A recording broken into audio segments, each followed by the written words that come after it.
Are Newcastle United about to finally make some moves in the transfer market? Let's get stuck into this. Hi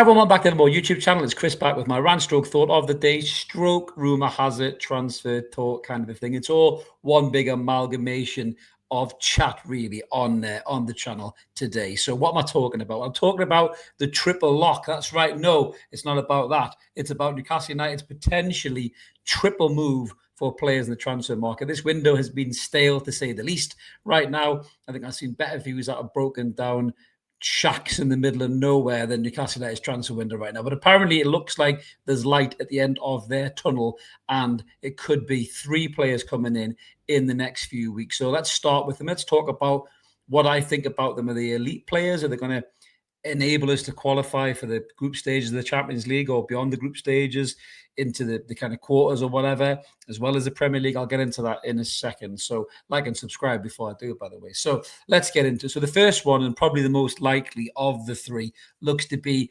long-term goalkeeper target, James Trafford of Burnley. So this has been ramping up for the last few weeks. Romano's even got a hold of it now. You know, I know a lot of people have kind of changed their opinion on Romano recently, but he does get some good intel. You've got to give him that. So going on to Trafford, this deal, personal terms-wise, was agreed season and a half, 2 seasons ago, I think, wasn't it, when Trafford was relegated with Burnley. You know, Newcastle agreed terms with them, but couldn't get the deal done. PSR, FFP, all that nonsense. If only we were Chelsea and we could sell our under-8s team internally to ourselves for 500 million, would be okay, wouldn't we? What a load of nonsense that is, by the way. But going back to James Trafford. So the James Trafford one, I was always confident was going to get done, and it looks like it's closing right now. Burnley have signed a goalkeeper to replace him by the looks of it there. So I think it's pretty much on the way to being done now. The reported fee in Luke Edwards' article here, which I'm praising in terms of this triple lock transfers. So the reported fee, I think, is 25 million with add-ons. So it'll probably scale up to about 35 million. Now, bear in mind, Manchester City have a 20% sell-on fee as well for the player. But I'm excited about this one, I must admit. You know, James Trafford, when it first got mooted, you go back and watch the videos, I was a little bit concerned. I kept thinking about his season in the Premier League where he was bullied and intimidated. But I think a season in the Championship has done this lad the world of good. I mean, his clean sheets record in the Championship was something mental, like 35 and 40 games or something. It was ridiculous. You know, commands his box really well. Great penalty saver, very agile, good with his feet as well. Gives us a total different dynamic in terms of being able to play from the back. And despite being 22 years old, he's an extremely highly rated goalkeeper. I think he'll be England #1 possibly within the next 2 or 3 years, especially if he's playing Premier League football week in, week out, Champions League football, and excelling for Newcastle United. Nick Pope, love Nick Pope. He's been brilliant for Newcastle since he's come in, but he's not getting any younger. I think the injuries have set him back a little bit. He didn't quite look his Nick Pope self. Kicking's always been a problem for Nick Pope. I always said he couldn't kick a lump of dog shit down Whitney Bay seafront. He'd probably miss and land in the sand, probably, but great shot stopper as a goalkeeper and a thoroughly nice chap by the looks of it. But in terms of that, Newcastle probably want more. And Howe's identified Trafford for a long time, wants this player, thinks this player can help improve the way Newcastle United play. Now, 22 years old, is he too young to jump in as a #1 goalkeeper? No, not at all. I don't think he is. I think he's ready for the step up. But I think what they'll do is they'll keep Pope at the club almost as a mentor figure as well for Trafford, certainly for his first season. And I think you'll see the game time split probably between Pope and Trafford, maybe some Premier League, maybe some Champions League, maybe certain big games where maybe Howe's thinking, you know, I can stick Nick Pope in there. He's played them kind of games before. I trust him. Maybe give Trafford a rest, bring him into the Premier League fixture in midweek or whatever it may be. Only Howe will know how he wants to do it. But if Trafford looks brilliant, if he comes in, he'll probably play more often than he won't. But what will it mean for people leaving? You know, we've got, Dubravka, we've got John Ruddy, we've got Gillespie who's staying for another year. We've got Vlachodimos and Pliers. You know, he'll definitely be gone. I think he'll be out on loan somewhere. I think Ruddy might get released. Dubravka will be sold. I think Dubravka might be quite pissed in terms of how well he did when Pope was injured. He stepped in for such a key part of last season that helped get his 5th and the cup win, and he was absolutely brilliant, to be fair to him. So he'll be a bit annoyed, but that will also get him a move to a club as a #1. And I think Dubravka still has plenty of years left in those gloves of his to play as a #1 at a decent level in European football. So I think Dubravka will probably leave the club, which is a shame, but he's kind of redeemed himself, a little redemption arc for when he went to Manchester United that time and called them United. Do you remember? Oh, Martin, that was a bad move, but he did win us back over. So if he does go, we wish him well. But yeah, the James Trafford one, I think that's good business, 25 million plus add-ons. for England's future number one, probably the next 2 or 3 years. I think he opens up a new dynamic for us playing from the back. Good kicking, can pick our passes to the wings or over the top of teams. We'll get Isak on the break. I'm very excited about that lad. I think he can play Premier League and Champions League football. I really do think Trafford can do that. I think his international exposure already through the England youth academies, and obviously playing for the City reserves, against a really high standard of play. Look at that City reserve team, that young team, Cole Palmer, Morgan Rogers, Delap, they're all gone on to really good things. Sancho was in there as well, wasn't he? So, we would have been saving against some serious shot merchants in training. So I think Trafford will be good for us, and I think he will be able to play at those levels. So moving on to the other two positions, which aren't quite as far down the line, I think, as the James Trafford one. So the first one is Anthony Elanga. Now, Anthony Elanga at Nottingham Forest, we did a rumour has it video on him before. I'm not going to get into all the stats again, but, lightning quick, really decent season last season. I think Forest in general had a really, really good season last season. I think, surprised everybody really, in all fairness, in terms of what they did. But looking at Elanga last season, I think in the Premier League is at 38 matches, 6 goals and 11 assists. So it's good. It's good record. There's no doubt about it at all. It's comparable with Jacob Murphy, to be fair. And we want an improvement on Jacob Murphy, an upgrade on Jacob Murphy. And, Elanga does possess ridiculous speed. And, he's a young man as well. I think he's still 23, I think, isn't he? So he's he's 23 years old, very young lad. And one thing Eddie Howe does have a track record of is improving these young players and taking them to the next levels. And if he can do that to Elanga, the kid can go from being a really good Premier League winger to something elite. And I suppose we have to back Eddie with his track record of players so far. Joe Linton, what he did with Almiron, Sean Longstaff for a period of time, Dan Burn, Tino Hall, what he's done with those players, exceptional, really. And, you've got to give it to Eddie Howe there. So if you can do the same thing with Elanga, we could have one hell of a player on our hands. The bit that concerns me a little bit about Elanga, and going back to what I've just said about Trafford, Premier League and Champions League. And Champions League is the big draw for these three players. They want to join Newcastle, which is a good thing, because the other targets that we thought we were looking at, the likes of Brian and Burmo and maybe Mateus Cunha, I never thought that was a realistic target. But they didn't want to join Newcastle. They decided to go to Dumpster Fire United, even though they're not even in Europe whatsoever. And I really hope they have a shocking season. It won't be as bad as it was last season. I just can't see that. But I really hope they finish barely in the top 10. And just get battered off the good teams, including ourselves as well, because they're so arrogant. One player, sign one player, Cunha, think they're the best in the world again. Sign 2 players in Burmo, think they're going to be the best on the planet again. It just does not work for me at all. And their fan base is so entitled and arrogant and spoiled, even when they're shit. They still think they're class, and I'd love them to get smashed all over. But those 2 players didn't want to come to Newcastle. These 3 players do. The Champions League is draw. Is Elanga good enough to play in the Champions League? Is he good enough to influence games against the Borussia Dortmund, the Atletico Madrid, Barcelona, Real Madrid, Bayern Munich? I'm not sure he is. He's blessed with rapid pace. And he does play for Sweden as well with Alexander Isak, so that's a good benefit as well. Maybe get Isak a little bit more happy, in the squad. Yeah, there's my international teammate. He sets up goals for me, for my country. He'll do it for my club. Signs his new contract with his big wages. Gets Liverpool to piss off and stop thirsting over him every single week. So maybe that's a good thing for Elanga as well. But I'm a little bit skeptical about it, because I think we're talking about 50 million quid for Elanga. I'm not sure he's worth that. I'm not sure he's worth more than 40 million quid. And I feel like the club's having their pants pulled down a little bit on this one. Eddie clearly wants Premier League experience. Trafford aside, but he's had a little bit of that, I suppose. But he wants Premier League experience with these other 2 targets. Now, could 50 million quid get you a better player on the continent? You look at the players we've pulled out the bag before. Sven Botman, what was he, 30, 35 million, 36 million. Bruno Guimaraes, just under 40 million quid.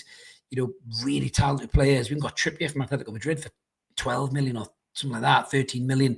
A long time ago, I suppose. Football inflation increases exponentially, but I just feel like, the likes of, Bakayoko at PSV, Ademi at Dortmund, I just feel like 50 million quid could go a lot further. Now, the Elanga one is still a bit complicated, because Forest apparently wants 60 million for him, and Newcastle are going to bid 50 from what Luke Edwards' article says there. Now, will Forest blink at that? We'll have to wait and see. But Newcastle have got the targets lined up, and Ademi might be one of them from Dortmund. And personally, I think if you could get Ademi, a player who's, got Champions League experience, international class as well. He was brilliant against us in terms of, when he played against us in the Champions League. I thought he was absolutely quality. In terms of what he did in the game, just good with the ball. I'm just trying to look at his stats for last season. We will do a rumor has it on a Demi as well. But yeah, so 25 matches in the Bundesliga last season, 7 goals and 6 assists. Very talented player, creative, strong. Pace, ability, Champions League experience. That's the thing for me. If you're going to drop 50 and 60 million quid on the 2 outfield players, Champions League experience would be, for me, something I'd prefer, especially if you want to go further in that competition, and that's the moneymaker. Aston Villa did it, but like I said previously when I was on the True Faith podcast of the day, Aston Villa brought in Asensio and Rashford on loan, and they're both Champions League quality players, and you could see that in their game. Elanga and Pedro in a second I'm going to talk about, are they Champions League players? We don't know yet. We'll have to wait and see. But yeah, it looks like Elanga is the player that Eddie Howe wants. We have to trust Eddie Howe's judgment, but I think money could be better spent abroad for that one. Premier League, yes, I think he enhances the squad. He gives you another option to Jacob Murphy. The pace on that right-hand side will be so fucking fast. It'll leave fire tracks like Back to the Future with Tino Livramento and Elanga on that side. I mean, my word, you have to have a speed gun to clock him up, give him some tickets, give him some fines, I think, running up and down that right-hand side. The pace will be ridiculous. But Elanga sometimes does lack end products, sometimes makes the bad decisions. Improved massively last season. And obviously, if we do sign him, I will back him. But, I just wonder whether 50 million quid could be spent on a better version to get us ahead in the Champions League and to keep us in the top 4 or 5 of the Premier League. I'm not sure Langa's the guy to do that. I've got my reservations. Hopefully, if we do sign him, he proves me wrong. The other player is Xiao Pedro. So Xiao Pedro, obviously from Brighton, we've talked about him. We've done a rumour has it on him already. That really seems to be one that Eddie Howe was really interested in getting over the line. Now, obviously, like Elanga as well, we bid it for Elanga last season as well and couldn't quite get it over that infamous line.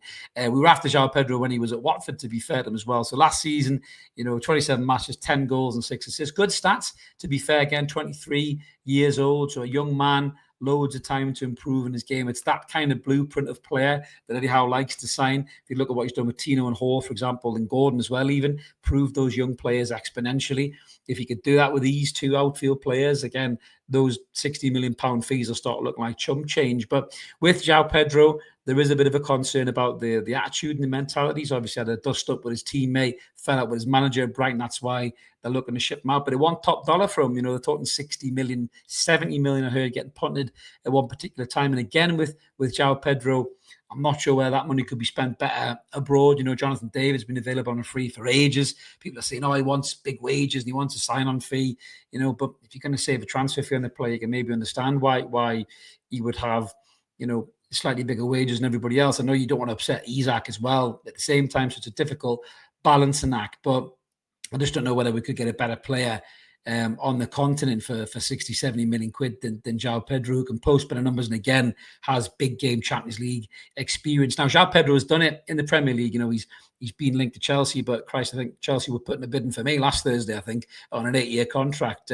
My agent was too busy at the time to answer the call. Sorry, Todd Bowley. But, Chelsea tried to buy every fucker, aren't they, really? But, he's done it against Chelsea, Man United, Arsenal, City. He scored goals and he's commanded games against those big teams in the Premier League. So he is capable of doing it.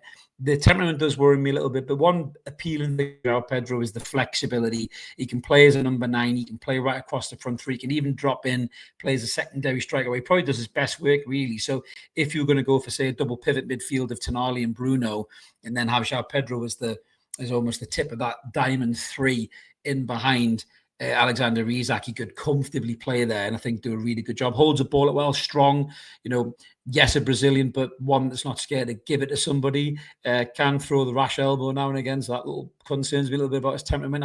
I want a player to be aggressive and get stuck in and not take any shit, but I don't want him to go around elbowing people in the Chevy Chase and getting red cards either. But Xiao Pedro, a lot of Newcastle fans have obviously got on board with this, and I think there's an element of, yes, there's a player in there. The Brazilian element is exciting as well. Play with Bruno and Joe Linton, who are both Brazilian internationals. He's had a couple of caps, wants to get more. He's young, he's hungry, he wants to improve, but I think we're so desperate for signings. We are jumping on a lot of these signings and maybe overinflating the ability of these players just because they're linked. I don't want to do them any disservice. I think they're both very good footballers, but you're talking about 100 million quid for these two players.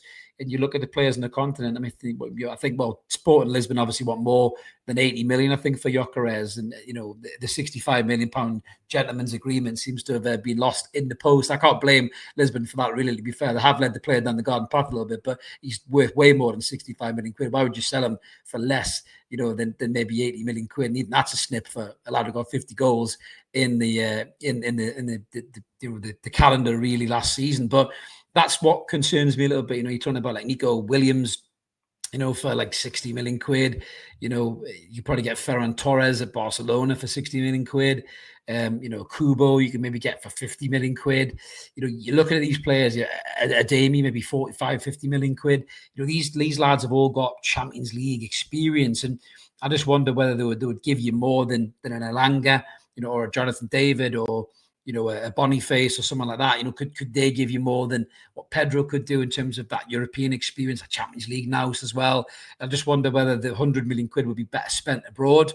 The right centre half is still up for debate there. We don't know what's happening. It looks like, according to news, Mark Guéhi may be on his way to Liverpool. I heard that Guéhi may stay and run down his contract because it's World Cup year and he wants to play every week, which is sensible from Guéhi. But if he goes to Liverpool, I'm not sure he'll start every week, to be brutally honest with you. Maybe they've told him that he's going to start alongside Van Dijk, and then the two fullbacks have just signed.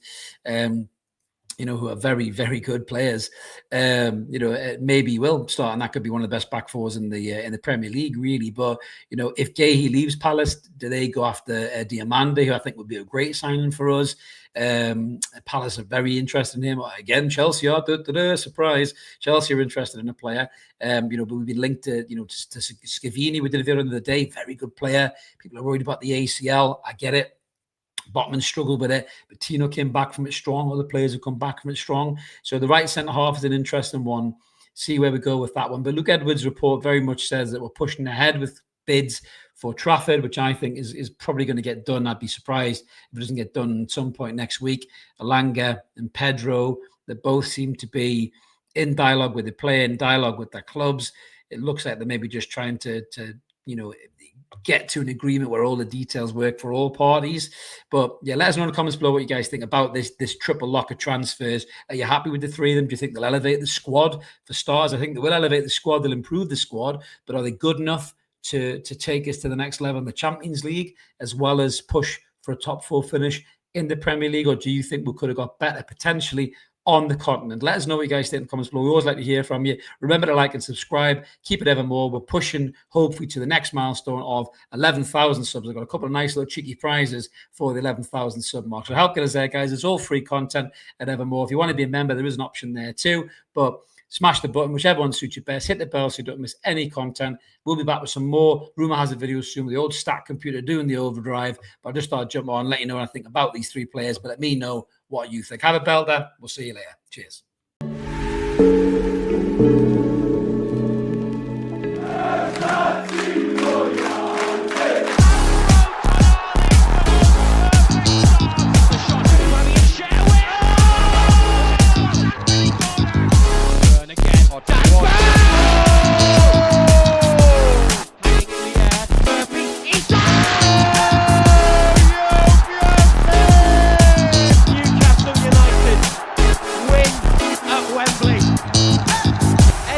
Heroes celebrate.